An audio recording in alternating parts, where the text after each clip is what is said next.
CS2016 전격 분석해드리겠습니다. 오늘 이완수 그레너리 투자자문 대표님 모셨습니다. 어서 오세요. 네, 안녕하십니까? 네, 반갑습니다. 지금 뭐 CS2016의 네. 소식들 쭉쭉 나오고 있고 그쵸, 네. 현장에 계신 네. 많은 분들은 얼마나 많은 그 산업적 그리고 기술 트렌드를 직접 보실까 궁금하고 그렇죠. 또 부럽기도 하고 그런데 다들 가고 싶죠? 네, 라스베가스가 아주 그냥 한층 달아오를 것 같은데 젠슨한 엔비디아 CEO의 연설이 가장 어떻게 보면은 그렇죠.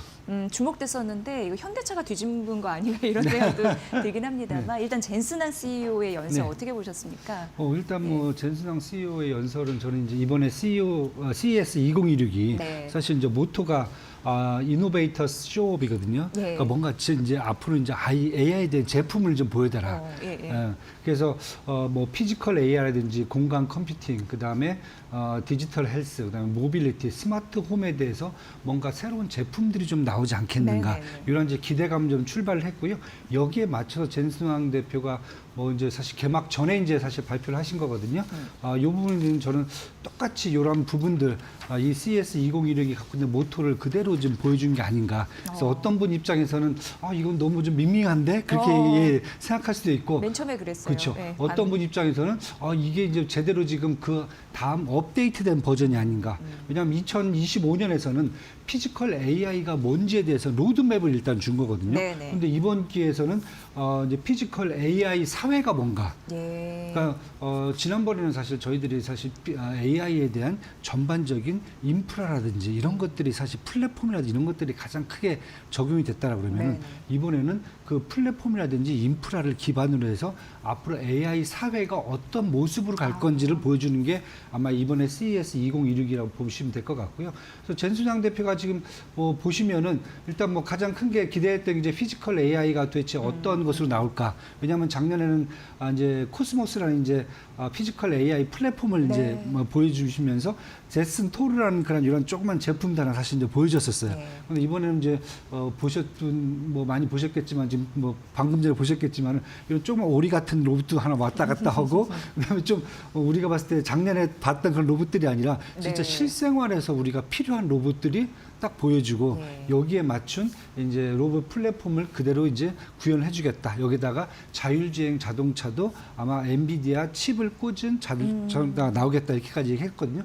그렇다 보면 저는 이제 작년에 비해서 어떤 새로운 게 나온 게 아니라 앞으로 이제 엔비디아 어떤 비즈니스를 어떤 방향으로 갈 건지 확고하게 보여준 거고 이게 아마 종합 AI 회사의 모델이 되지 않을까. 그래서 지금 보시면 AI 부스터 중에서 이제 블랙웰, 지포스, 루빈도 되게 강조 많이 했고요.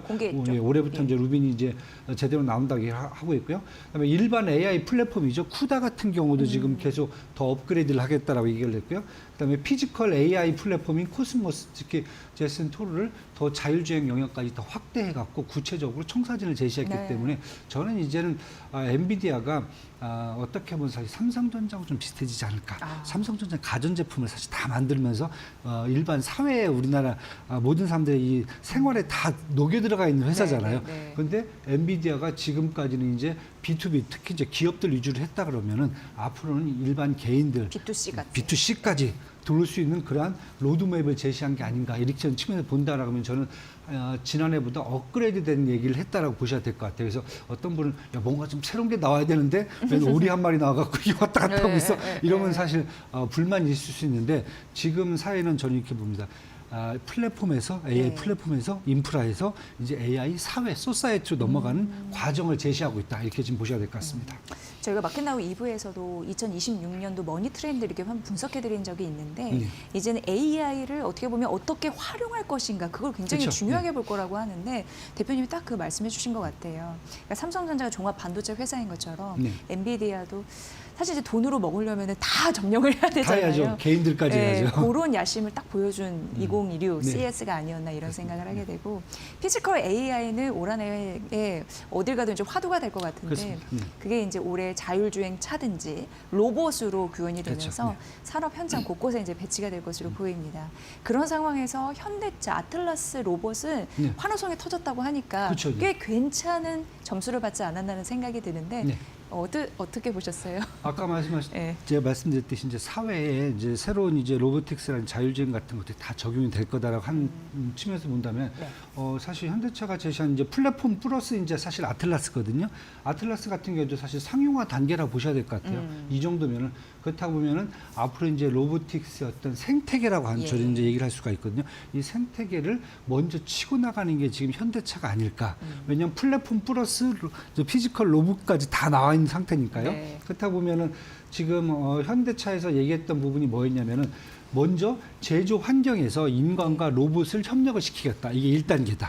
그다음에 2단계에서는 AI 선도 기업들과 파트너십을 통해서 이것을 더 확대시키고 세 번째는 그룹사 역량을 결집해서 구축하는 AI 로보틱스의 생태계를 확대하겠다. 네네네. 그렇다고 하면 현대차 그룹까지 다 들어간다라고 하면은 자율주행뿐만 아니라 그다음에 이제 뭐 조선이라든지 방산이라든지 뭐 기본적으로 이 로보틱스라든지 자율주행이 들어갈 수 있는 모든 분야, 즉 재해라든지 농업까지 다 들어갈 수가 있다는 거거든요. 그렇다고 보면 사실 어떻게 보면 저는 현대차가 얘기한 차세대 주행 모빌리티 플랫폼이죠. 로봇 플랫폼의 모베드 플러스 아틀라스를 딱 보면은 이게 어떻게 보면은 아직까지 테슬라가 제시를 못했던 이 로보틱스, 특히 이제 AI 로보틱스의 생태계를 현대차가 먼저 제시해 주는 게 아닌가.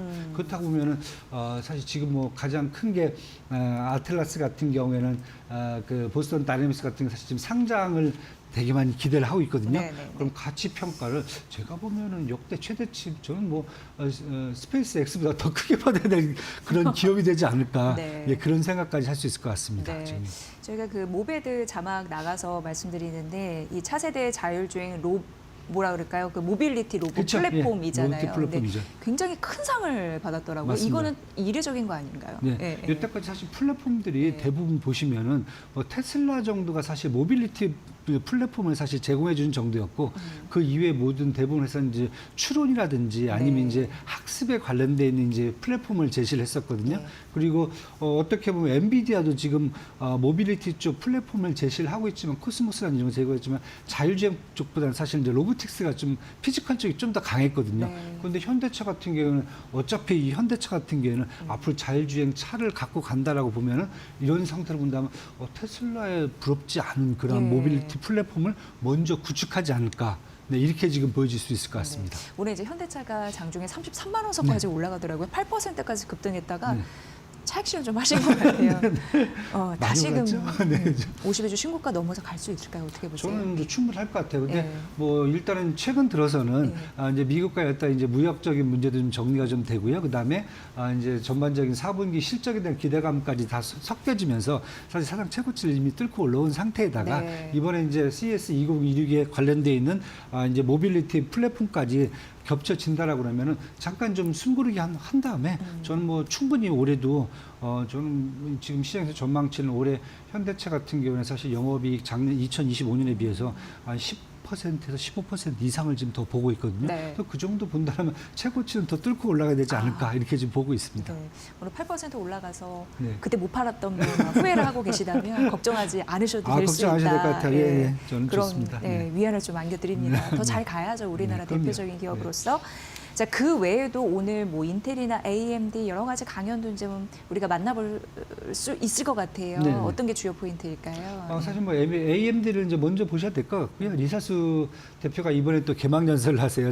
지난번에 젠순왕 대표 이제 그 친척 관계죠. 예, 뭐 당숙이라고 그러나요? 오종 관계 된다 하는데 이번 같은 경우는 얘기 나온 게 지금 AI 시대의 고성능 컴퓨팅 비전을 주제로 기조 연설을 할 걸로 얘기가 되고 있고요. 클라우드, 그다음에 엔터프라이즈, 그다음에 엣지 및 디바이스 전반에 걸친 차세대 AI 솔루션 제공. 사실 AMD에 대한 기대감은 AMD는 사실 CPU뿐만 아니라 GPU다 NPU까지 다 만들기 때문에 사실 제품에 AI 부스터의 어떤 포트폴리오가 되게 다양한 그런 회사거든요. 엔비디아는 이제 GPU 쪽이 더 강한 거고요. 그렇다고 보면은 앞으로 이제 솔루션 부분이 AMD 같은 경우에는 AI 사이로 진입하기 위해서는 꼭 뭐 블랙일만 필요한 게 아니거든요. 전반적으로 다 필요하거든요. 그렇다 보면은 AMD가 그러한 포트폴리오, 특히 이제 AI 반도체 전반적인 포트폴리오를 제공해주지 않을까라는 기대감이 일단 커질 것 같고, 그렇다면 앞으로 그러면 새로 나오는 그런 MPU 같은 경우는 어떤 방식이 될지 이런 것들을 한번 제시를 해줄 것 같고요. 그다음에 인텔 같은 경우에는 사실 리프탄 CEO는 레노버 테크월드 행사에 연사로 참석해요. 네. 딴 집에 가 계시고요, 지금. 이제 예. 수석 부사장이 나오는데, 제가 보기에는 아마 이제 AI 부스터 제품, 특히 이제 파운드리 쪽에 강화된 제품을 이제 보여줄 걸로 얘기가 되고 있고, 저는 AI 플랫폼 쪽도 아마 진출을 이제 해야 될 타이밍이 되지 않았나. 예. 인텔의 어떠한 그런 야심을 AI 본다라 그러면, 플랫폼? 플랫폼까지. 예. 삼성전자도 요즘도 AI 이제 부스터 만들기 시작하는 거니 네, 보면은 아마 인텔은 이미 부스터를 만들고 있기 때문에, 그렇다고 보면 이제 플랫폼 다음으로? 쪽으로, 그것까지 아마 나오지 않을까라는 사실 시장에서 약간의 기대감이 좀 있습니다. 그래서 전반적으로 AI 산업이 확대가 되고 AI 사이로 진출되는 모습을 어떻게 각 회사들이 그려내는지를 한번 확인해 보시면 될 것 같아요. 네. 오늘 약간 아쉬운 거. 그런데 이제 삼성전자는 6거래 연속, 5거래 연속 올랐기 때문에 오늘 쉬어가는 자리일 거라는 생각이 드는데 네. 어쨌든 삼성전자는 어제 네. 하루 일찍 네. AI 관련해서 여러 가지 올해 비전을 발표를 했습니다. 네, 네. 주가는 좀 떨어지고 있습니다만 그래도 AI 중심 전략 로드맵을 제시했다는 데에서 또 많이 기사화가 됐습니다. 그쵸, 네. 대표님 어떻게 보셨는지 궁금한데요. 일단 예. 삼성전자는 뭐 크게 세 개 축인데, 반도체가 있고요. 그다음에 이제 가전 쪽이 있거든요. 네. 스마트폰이나 이런 부분이 있는데, 사실 이번에 CES 2022에서는 지금 나왔던 게 AI 일상의 동반자 비전을 공개했거든요. 네. 그러니까 쉽게 해서 가전 쪽을 이번엔 좀 확대시키겠다. 예. 네, 이렇게 보시면 될 것 같아요. 반도체 쪽보다는. 그래서 AI 사이로 진입이 본격화되는데, 가전제품에서 이 가전제품들을 AI 동반자로 만들겠다. 네. 그러니까 휴머노이드부터 시작해갖고 이제 뭐 오리뿐만 아니라 뭐 강아지도 나오겠죠. 하여튼. 그러니까 생활 밀착형으로. 그렇죠. 예, 예. 이렇게 본다면 저는 비즈니스 차원에서 일단 AI 인프라 제공하는 반도체는 충분히 지금 실적이 올라와 있기 때문에, 또 하나의 축이 이제 AI 사회 구현을 해서 AI 제품들을 아마 이 반도체를 갖고 어떻게 우리가 이제 온디바이스 된 제품들을 보여줄 것인지, 이 부분을 좀 보여줬기 때문에 저는 이것만 해도 만약에 앞으로 뭐 반도체도 올해 사실 뭐 되게 좋다라고 하지만은,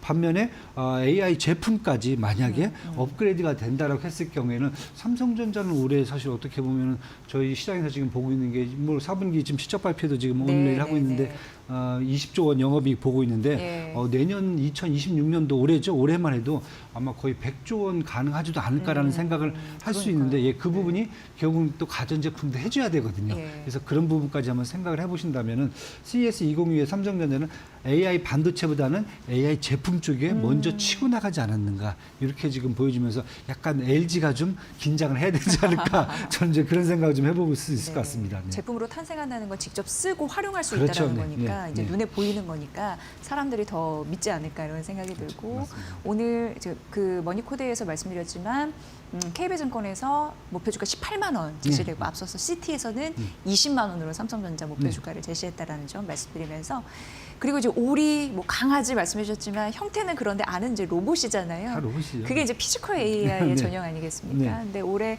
CES 2016 보니까 피지컬 AI 이제 본격적으로 막이 올랐구나는 걸 느끼게 할 텐데 네. 이미 느끼고 있고, 그런 부분 투자 전략 맥을 어떻게 잡아가면 좋을까요? 일단 뭐 예. 가장 큰 게 로보틱스가 관련돼 있는 산업들이 뭐 산업 로봇도 있고 협동 로봇도 있고 휴머노이드도 다 있어요. 그래서 이게 네. 세 가지가 다 저는 합쳐져 갖고 발전이 될 수 있다. 어떤 분 휴머노이드만 말씀드리면 저는 산업 협동 로봇까지 다 보셔야 될 것 같고요. 네네. 이 부분뿐만 아니라 로보틱스를 구동시키려면 결국은 자율주행이라는 플랫폼이 필요한 거고요. 그 다음에 여기를 로봇 간에 서로 이제 교신이라든지 네. 아니면 이제 메인 컴퓨터와 교신을 하면 통신 서비스가 더 사실 확대가 돼야 되는 거고요. 마지막에 로봇가 가장 좋은 점은 사실 생산성을 높일 수가 있다는 거거든요. 네. 왜냐하면 충전만 시켜주면 24시간 일을 하잖아요. 그렇죠. 예. 가장 좋은 데가 농업이라든지 공장 이런 데서는 재난 현장에서 24시간 거의 사람들이 사람 하기 힘든 거. 쉽죠. 예. 사람들은 50분 하고 10분 쉬어야 되잖아요. 그다음에 잠도 자야 되죠. 밥도 먹어야 되잖아요.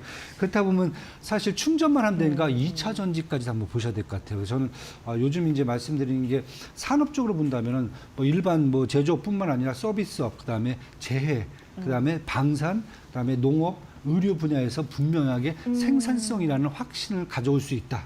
이렇게 본다라고 하면 저는 사실 이제 올해 같은 경우에는 전 세계 사회가 제가 작년에는 계속 그 말씀드렸어요. 미국 주도의 AI 인프라를 구축하는 단계에서 네네. 작년 같은 경우에는 전 세계 글로벌이 AI 산업의 인프라를 구축하는 단계였다. 그렇다고 보면 지금 미국은 AI 인프라 구축을 지금 계속하면서 그거 갖고 네. 뭐 얘기가 많았잖아요. 하이퍼스케일들 뭐 망하니 많이 뭐 그런 얘기를 했었는데 공급이 많으니 그런데 올해는 그 부분이 중요한 게 아니라 일단 AI 인프라를 구축한 걸 갖고 AI 산업으로 진입되기 때문에 저는 결국은 AI 밸류 체인을 계속 올해 내내 붙잡고 가셔야 된다. 예. AI 밸류 체인을 저는 뭐 딱 세 가지를 보신다면 일단 인프라 쪽에서는 반도체를 보셔야 되는 거고 네. 그다음에 직접 AI 이제 그 피지컬 쪽에서는 로보틱스라든지 자율주행 그다음에 이제 통신 서비스 이쪽을 계속 보셔야 되는 거고요. 세 번째는 일단 제가 봤을 때 이제 이 모빌리티에 대한 저장 장치거든요. 뭐 저희가 뭐 핵전력 이런 게 중요한 게 아니라 저는 쉽게 얘기해서 수소 전지든 태양 전지든 전지를 통해서 일단 모빌리티가 구현될 수 있는 게 강하기 때문에 네. 아마 이제 에너지라든지 전력 그다음에 이와 관련되어 있는 소재 특히 이제 2차 전지 같은 경우에는 저는 올해는 꼭 보시고 넘어가야 되는 그런 산업이 되지 않을까 해서 크게 세 가지 파트로 한번 밸류체인을 나눠서 보시면은 저는 가장 좋지 않을까 이렇게 네. 보고 있습니다.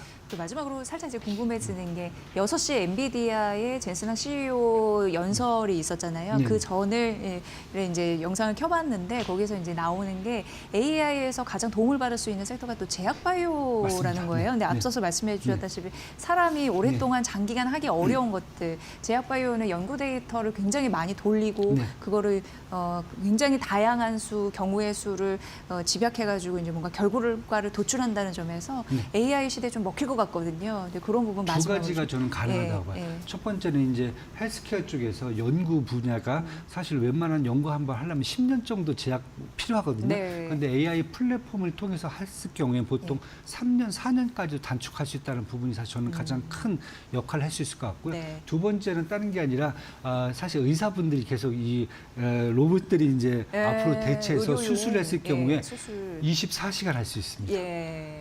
배터리만 그렇죠. 충전해주면 예. 그렇다고 보면은 저는 사실 로봇 수술 쪽도 아마 계속 보셔야 돼요. 네. 이건 더 피지컬 AI 쪽이 더 강화된 쪽은 아마 헬스케어 쪽에서는 로봇들이 의료를 정확하게 수술할 수 있는 이 부분까지 한번 네. 보시면은 더 발전된 모습을 보지 않을까 이렇게 보고 네, 있습니다. 네. 지금 1월에 CS 2016도 있지만 JP모건 헬스케어가 또 대기를 하고 다음 주죠. 있습니다. 네. 이 양대 축 굉장히 중요한데 저희 마켓나우 2부에서 그 특집도 준비할 예정이니까 관심 가져주시고요. 오늘 이완수 대표님 아주 CS 2016에 대해서 매의 눈으로 굉장히 중요한 투자 트렌드, 돈이 되는 투자 전략 잘 말씀해 주셔서 감사합니다. 앞으로도 부탁드릴게요. 새해 복 많이 받으시고요. 새해 복 많으십시오. 네, 감사합니다. 이완수 네. 그래너리 투자자문 대표님의 분석이었습니다. 고맙습니다. 네, 감사합니다.